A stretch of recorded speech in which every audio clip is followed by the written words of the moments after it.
न सरकार हमको दे रही है, न सरकार हमको दे रही है, न हम अपने पत्नी को दे पा रहे हैं और न पत्नी उस दूध वाले को दे पा रही है। वो जब कहती है कि पापा, तो जिसको औलाद रहता है और जिसकी वो बच्ची रहती है, उसको जब कान में ये मधुर आवाज जाता है ना, तो उसको पापा के साथ साथ उसकी जिम्मेदारी बोध हो जाती है। हिजड़े लोगों के साथ कोई घरेलू संबंध नहीं रखता है। ये सरकार सिर्फ और सिर्फ हिजड़ापंती कर रही है। जो व्यक्ति महंगाई को कंट्रोल और नियंत्रण नहीं कर पा रहा, वो जनसंख्या नियंत्रण करने चल दे रहा है। नहीं, आप बतियाएंगी तो रतिया भर बतियाएंगे। डर इस बात का, घरवा जाएंगे तो वहाँ कल्ला किचाइन होगा। सब्जी ले जाना है घर, तो चोर तो सारे दल हैं, इसलिए सभी दलों में दलदल है। बनारस वाले मिश्रा जी निर्दल हैं। हाँ, प्रधानमंत्री जी का कोनो गरीब दोस्त जानती हैं? कहीं फोटो देखी है? क्योंकि उस वक्त की सरकारें आपको जलील नहीं करती थी, आपके हालात पर आपको बेइज्जत नहीं करना चाहती थी, आपको यह एहसान नहीं दिलाना चाहती थी कि हमने दिया तब तुम रहम पर पल रहे हो। सरकार मोदी और योगी की ये बताना चाहती है कि हमारे रहम पर तुम लोग जिंदा हो।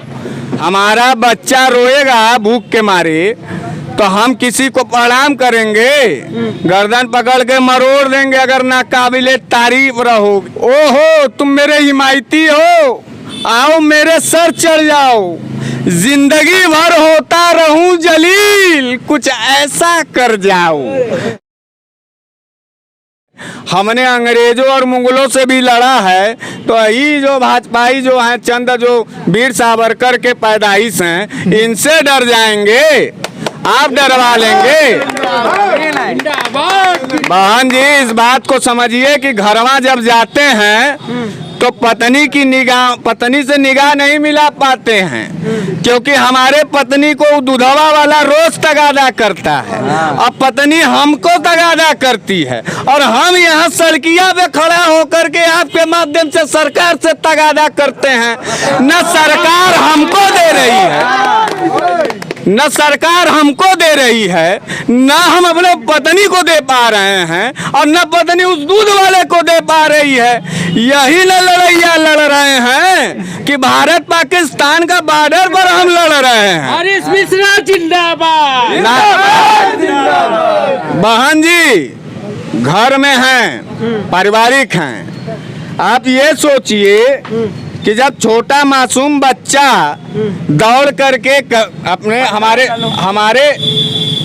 ऊपर हमारे गले लगता है, तो जब कहती है कि पापा, तो जिसको औलाद रहता है और जिसकी वो बच्ची रहती है, उसको जब कान में ये मधुर आवाज जाता है ना, तो उसको पापा के साथ साथ उसकी जिम्मेदारी बोध हो जाती है। हमारे पास 2 बेटियां हैं, हम काहे बहन बेटियों के सवाल पे लड़ रहे हैं? लड़का हमको नहीं है, हमको डर है कि अगर ये दोबारा सत्ता में आएंगे तो 10 साल की जो हमारी बच्ची है, वो जब 15 साल की होगी तो किसी चौराहे पर उसके लाश न मिले, उसकी बलात्कार ना हो, इस डर के वजह से इस सरकार से लड़ रहे हैं। हम आपके लिए नहीं लड़ रहे हैं, आपको लड़ना होगा, आप लड़िएगा। इस शहर में, इस प्रदेश में अगर जिंदा रहना है तो जुबान में ताकत आपकी होनी चाहिए, मुट्ठी बांध करके क्रूरता के खिलाफ लड़ना होगा। हिजड़े लोगों के साथ कोई घरेलू संबंध नहीं रखता है। ये सरकार सिर्फ और सिर्फ हिजड़ापंती कर रही है। अब आपको बुरा लगेगा कि इतना बुरा शब्द कह रहे हैं। हम आपसे पूछना चाहते हैं, नरेंद्र मोदी जी जितने भी योजना पैदा किए इस उत्तर प्रदेश और पूरे देश में, बताइए ये पूरा हुआ कि नहीं हुआ? अगर नहीं हुआ है तो इसका मतलब कि वो हिजड़ा योजना था, अगर हुआ है तो इसका मतलब ये है कि वो पारिवारिक योजना था। जो व्यक्ति महंगाई को कंट्रोल और नियंत्रण नहीं कर पा रहा, वो जनसंख्या नियंत्रण करने चल दे रहा है। इस बात को देखिए, बनारस है बहन जी, हम लोग भिखारियों को भी 2 जून की रोटी देते हैं। ये बाबा विश्वनाथ की नगरी है, इसलिए यहाँ हर हर का नारा लगता है।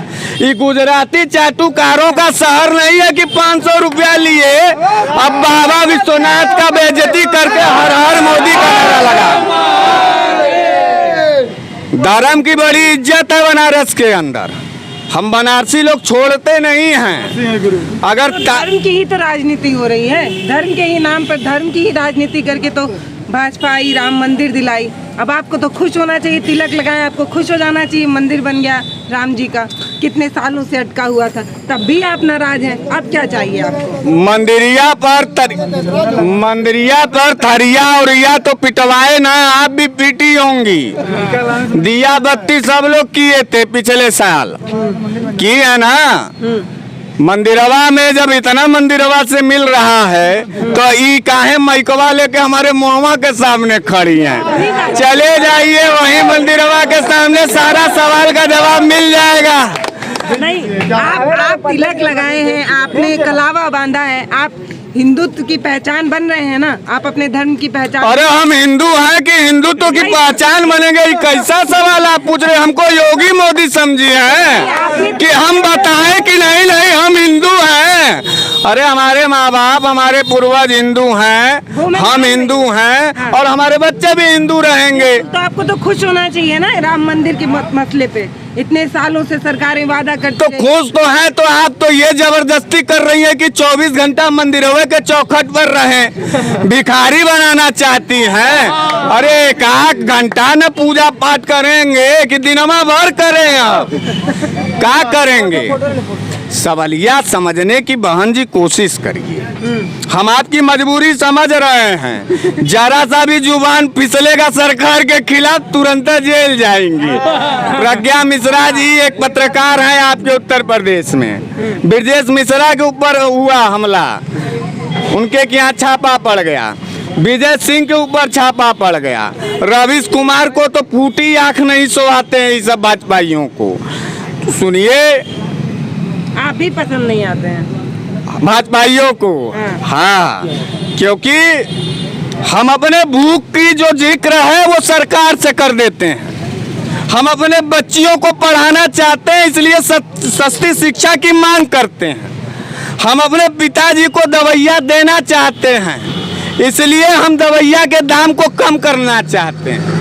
हमारे घर के लोग किसानों की रोटी खाते हैं, इसलिए किसानों के सवाल पर बोलते हैं, इसलिए भारतीय जनता पार्टी वाले हम लोगों से जलते हैं।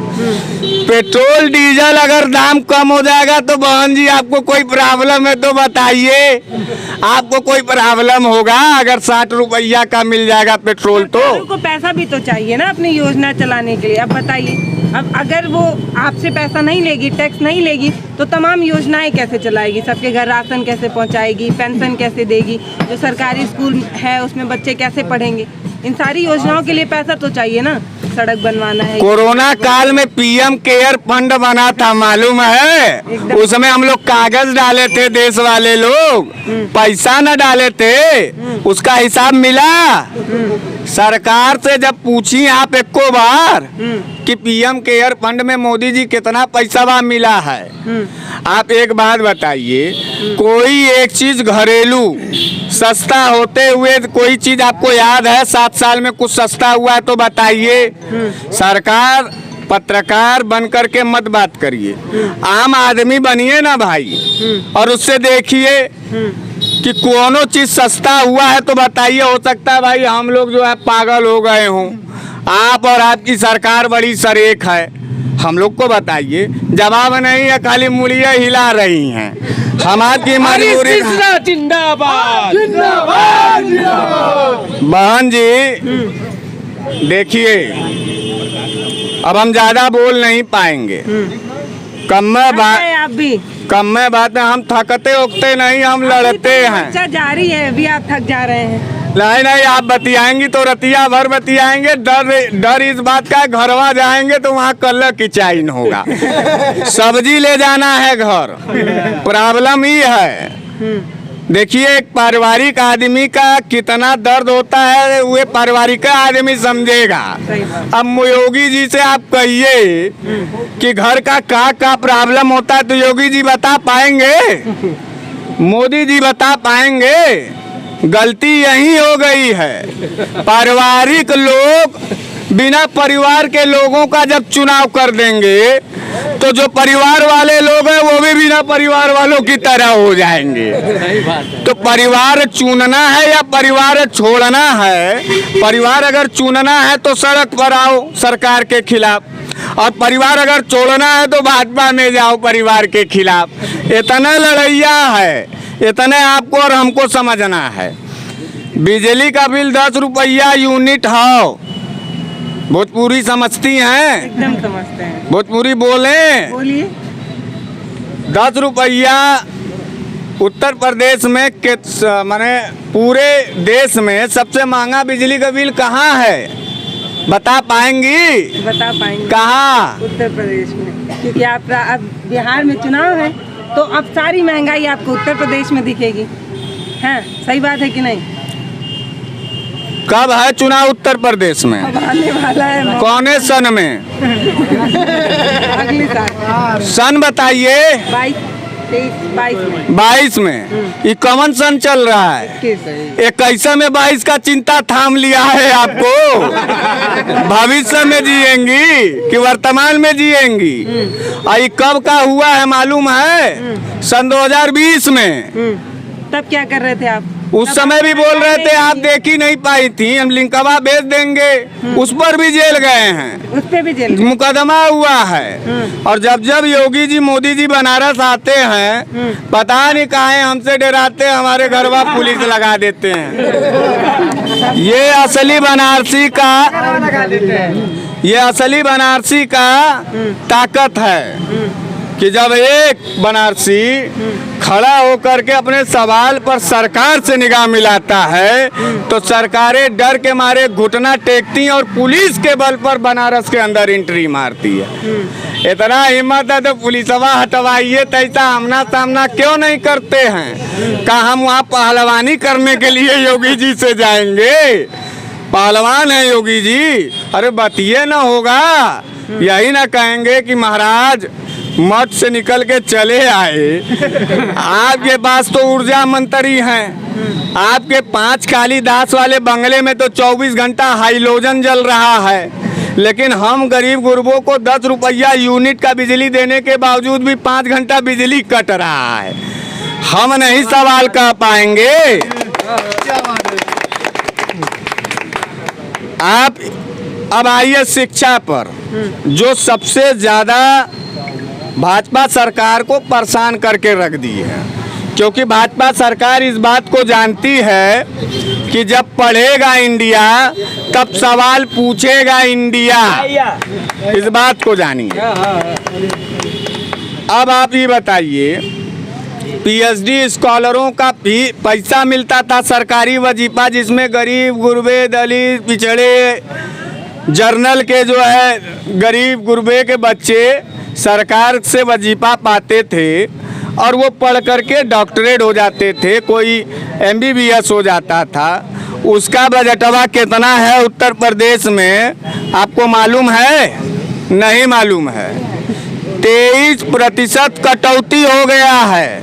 इस पर सवालिया क्यों नहीं होता है? अच्छा, ये डिजिटल इंडिया न बनाने वाले लोग थे तो ये पूरे उत्तर प्रदेश आप घूम रही हैं इतना बड़ा डंडा लेकर के। आप ये बताइए कि कटो प्राथमिक विद्यालय कंप्यूटर वाला हो गया जिस पर गाना बजे ABCD। अब अभी तक तो हमारे बच्चे टटवे पट्टिया पे न पढ़ रहे हैं। हाँ, सरकार के तरफ से मिड डे मील मिल रहा था, जिनके घर जो गरीब बच्चे अपने बच्चों को पोषक तत्व नहीं खिला पा रहे थे तो वो सरकार दे देती। 3 साल से जो है योगी बाबा उसको भी सफर चट कर जा रहे हैं। ये सवालिया पूछने पे जेल पर भेजवा देंगी। ये हम गलत हम अपने बाप का पेंशन मांग रहे हैं? नहीं, हम पूरे उत्तर प्रदेश के बाप का पेंशन मांग रहे हैं, इसलिए लड़ैया जारी है। बहन जी 69,000। अब आइए देखिए नेता कैसा होना चाहिए। हम जनरल कैटेगरी के हैं, ओबीसीओं के नौजवान पीटे जा रहे हैं विधानसभा के सामने। जानती हैं मुद्दा कौन सा है? 69,000 शिक्षक भर्तियों का सीट मुकम्मल अभी पूरा नहीं हुआ है। अगर भाजपा के लोग रहेंगे तो तुरंत कहेंगे आप तो ब्राह्मण हैं, ओबीसीओ की बात क्यों कहेंगे। लेकिन हम नेता हैं और हर वर्ग और हर समुदाय की इज्जत मर्यादा और उनके रोजी रोटी के लिए लड़ते हैं, तो मेरा पहला अधिकार बनता है कि जब उनके हुकूक पर और हक पर डकैती होगी तब हम पहले बोलेंगे। 69,000 शिक्षक भर्ती ओबीसीओ का काहे रोक दिया गया है, इसका जवाब है कि खाली जो न हर बिरादरी के लोगन को विधायक बनाया करके और योगी जी के पीछे पुतला की तरह खड़े करा दीजिए, वही सबका विकास, सबका साथ सबका विकास हो जाएगा। बहन जी देखिए, सब अगर भाजपा से प्यार आप करती हैं तो मुझे ये लगता है कि आप सबका साथ सबका विनाश नहीं, आप सबका विनाश चाहती हैं, इसलिए आप भाजपा के साथ हैं। आप क्यों नहीं निर्दलियों के प्रत्याशी, आप दे देंगी, निर्दलियों को नहीं देंगी। आपकी यहाँ भी जब 18 तो जो आप फॉर्चूनर वाला नेतावा पहुँचेगा 20 नाल बंदूक लेकर के, तब आप कहेंगी कि अरे बाप रे बाप, ये नेता नहीं भगवान आ गए हैं। तो इस देश की जो जनता है जब भौकाल पर मर रही है, तो इस देश का जो मुख्यमंत्री प्रधानमंत्री होगा वो भौकालबाज नहीं होगा, भौकालबाजे ना होगा। हम गरीब गुरबे लोगों को जनता ने कभी जिताया है? सवाल पूछते हैं, जवाब दीजिएगा। कन्हैया कुमार का बहुत अमीर अडानी अंबानी के घर का था, बिहार में काहे हार गया? पप्पू यादव अपने घर की जमीन बेच करके लोगों को राशन पहुंचाता था, काहे हार गया? अब बनारस वाले मिश्रा जी को भी बुखार चढ़ा हुआ है। हम भी विधानसभा लड़ने जा रहे हैं, कौनो पार्टी दल हमको टिकट नहीं देगा, क्योंकि वो जानता है कि हम बागी बनारसी हैं। जाएंगे उसके दल में तो उसी से पूछने लगेंगे कि बताओ ब्राह्मणों की हत्या क्यों हो रही है, बताओ बहन बेटियों के लिए क्या कर रहे हो। तो चोर तो सारे दल हैं, इसलिए सभी दलों में दलदल है। बनारस वाले मिश्रा जी निर्दल हैं। हमारा बजट कहाँ से लाएंगे? बजट कहाँ? बजटवा तो छीन लेंगे सरकार के करेजवा से, विधायक न रहेंगे। अरे चुनाव लड़ने के लिए तो पैसा चाहिए होगा, आपसे मांगेंगे। लेंगे 150 रहेगा ना कि इतना योगी जी मोदी जी आप लोगों को खाली कर दिए हैं, 100 तो रुपया दे दीजिएगा, चाय पानी पिया के पैदल पैदल लड़ेंगे। जिसको फॉर्चूनर से लड़ना होगा वो न जाएगा।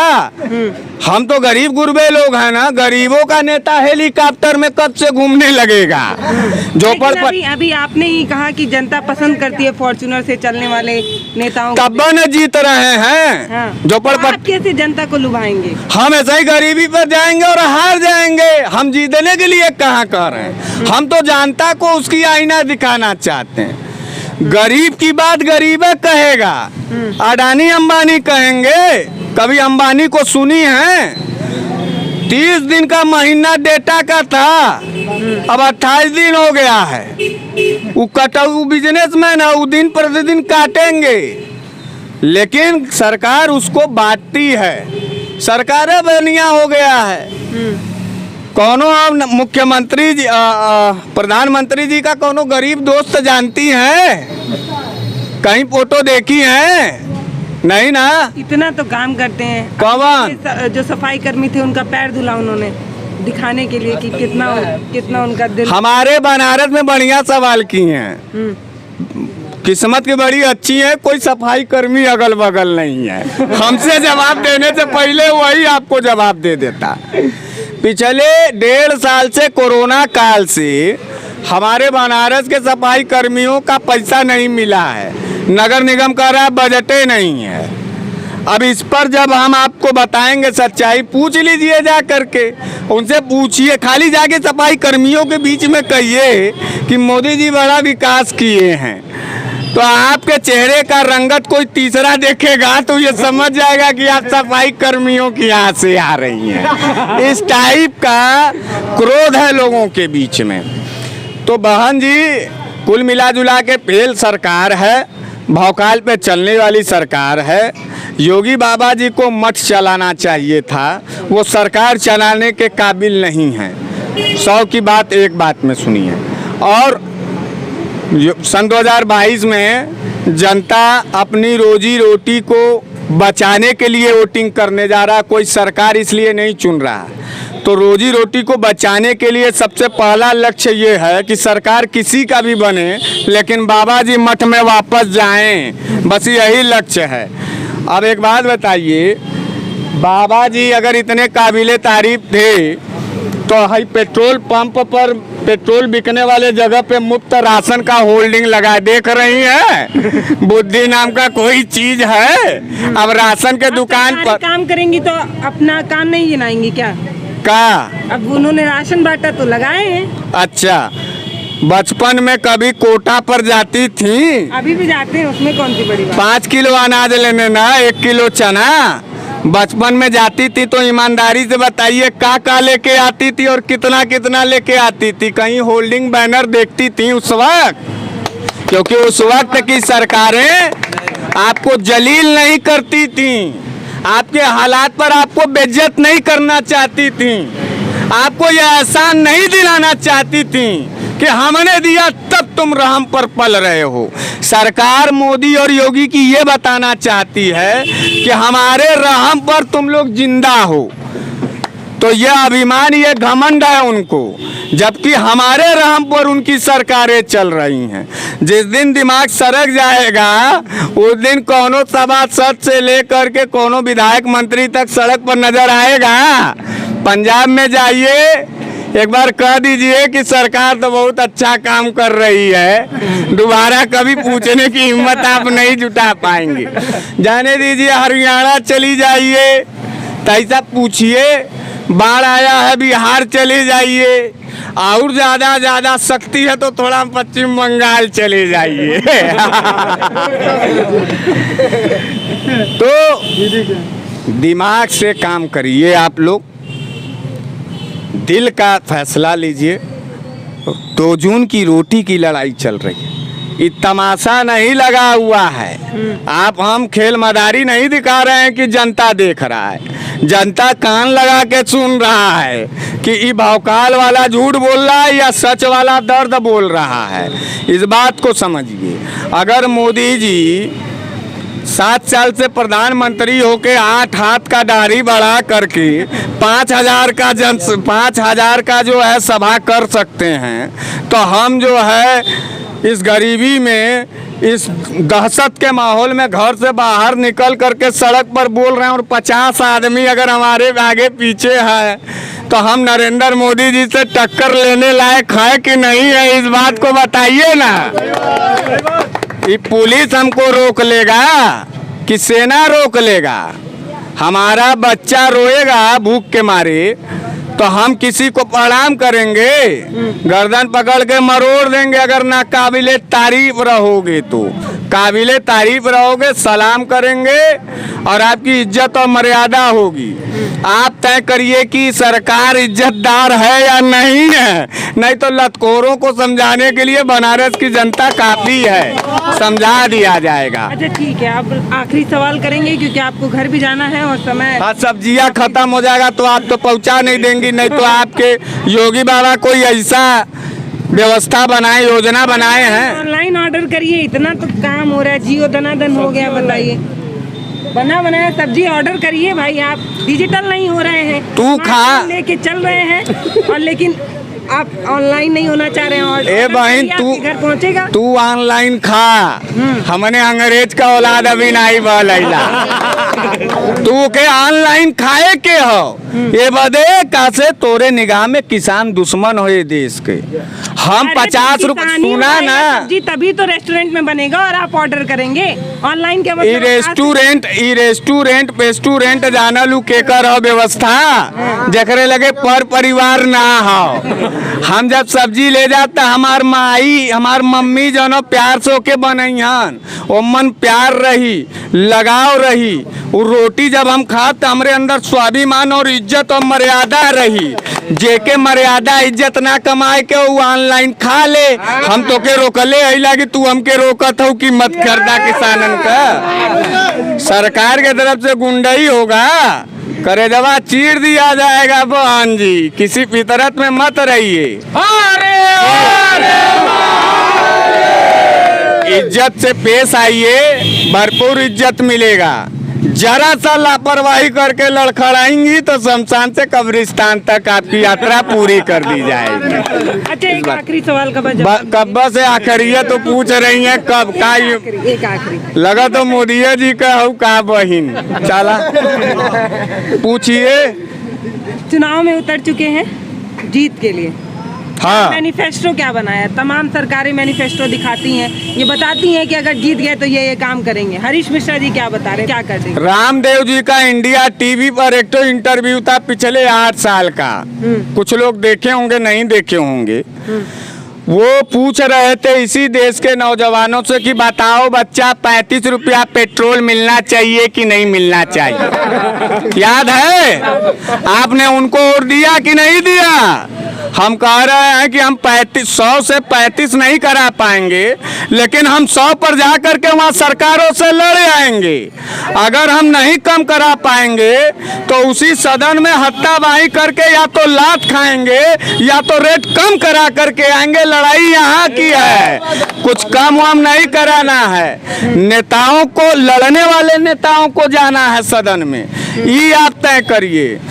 नहीं तो ऐसे ही चुनेंगी तो 5 किलो का अनाज लेकर के कपार पर एहसान लेते रहेंगी सरकारों का। अच्छा, एक बात और हम बता दें, भाजपा के लोग जो कार्यकर्ता लोग हैं वो आजकल एक तो कहावत बोलते हैं, सुनते जाइए। ओहो, योगी जी के लिए बोलते हैं, मोदी जी के लिए बोलते हैं। कौन बोलता है? हम लोग नहीं, भारतीय जनता पार्टी के कार्यकर्ता। वो क्या चाहते हैं इसको सुनिए। ओहो, तुम मेरे हिमायती हो, आओ मेरे सर चढ़ जाओ। बात समझ रही हैं?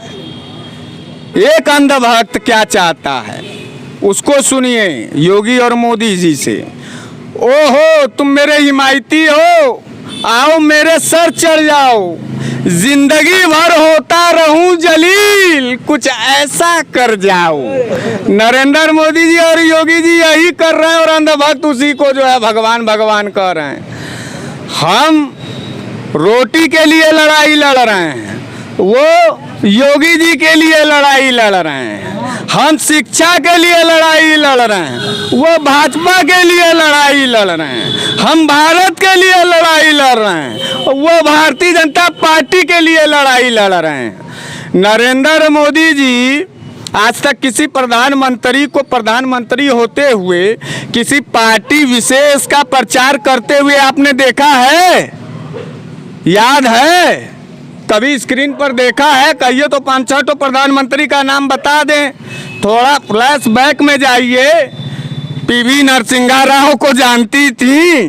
वो कभी अपने पार्टी का प्रचार करते हुए प्रधानमंत्री रहते हुए किए हैं? और नीचे आइए, एसडी देवगौड़ा किए हैं? और नीचे आइए, इंद्र कुमार गुजराल जी किए हैं? और आइए, इन्हीं के पार्टी के प्रधानमंत्री स्वर्गीय अटल बिहारी वाजपेयी जी जब तक प्रधानमंत्री थे तब तक उनको कभी आपने भाजपा का प्रचार करते हुए देखा है? इसलिए नहीं देखा है क्योंकि वो भारत के प्रधानमंत्री थे, वो भाजपा के प्रधानमंत्री नहीं थे। मोदी जी पहले ऐसे प्रधानमंत्री हुए हैं जो भाजपा के प्रधानमंत्री हैं, वो भारत के प्रधानमंत्री नहीं है। उनका लक्ष्य चुनाव लड़ना है, चुनाव के बहाने कभी घर में लड़ जाना है। मिजोरम असम लड़ रहा है, कभी आज तक आपने सुना था कि देश के अंदर 2 राज्य बॉर्डर के लिए लड़ रहा हो? सुन लिया ना, मिजोरम असम लड़ रहा है। गृह मंत्री जी गए नहीं। यूपी में अब वही एक तो बकरा काट दे असलम जी का तो तुरंत उसको जो है मुन्नू साहब जो है कहेंगे कि नहीं नहीं ये गाय कट गई, और तुरंत वो दौड़ के चले आएंगे कहाँ से? चुनाव है। चुनाव का बुखार इन सबों को है, इन सबों को विकास का बुखार नहीं है। यही लड़ाई हमारे और उनके बीच में है। सरकार को सरकार की तरह रखिए, सरकार को पटीदार की तरह मत रखिए। पटीदार बनाया गया है कि सरकार चुना गया है? हमने सरकार चुना, इसलिए उनसे सवाल करते हैं। जो पटीदार चुना होगा वहाँ चरण चाटन कर ही रहा है, उसको क्या दिक्कत है? और कोनो अंतिम सवाल है कि सब्जी ले लें? ले लीजिए। धन्यवाद। ये देखिए, ये रात काफ़ी हो चुकी है और ये राजनीतिक चर्चा यहाँ पर चल रही थी। कमेंट बॉक्स तो खुला ही है, आप अपनी राय प्रतिक्रिया हमें दे सकते हैं। आप देख रहे थे भारत एक नई सोच को और मैं हूँ पल्लवी राय। बहुत बहुत धन्यवाद।